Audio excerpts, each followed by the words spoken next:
Ayan na siya guys, ginagawa ko na siya ngayon ng malaking painting.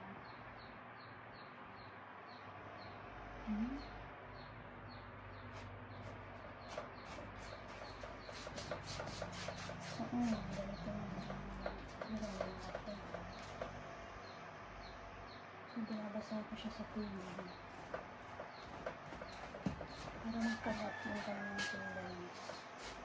Dito.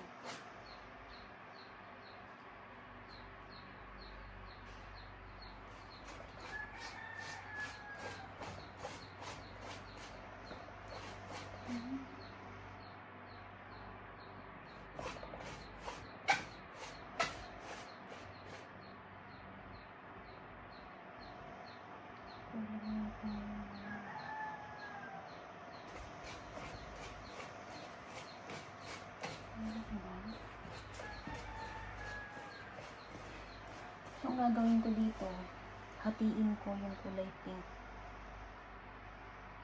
Hahatiin ko siya. Tapos, yung kalahati, ilalagay ko dito sa isa. So, pag wala yung isa, syempre hindi kompleto. Hindi siya buo. Ang gano'n na lang yung gagawin ko.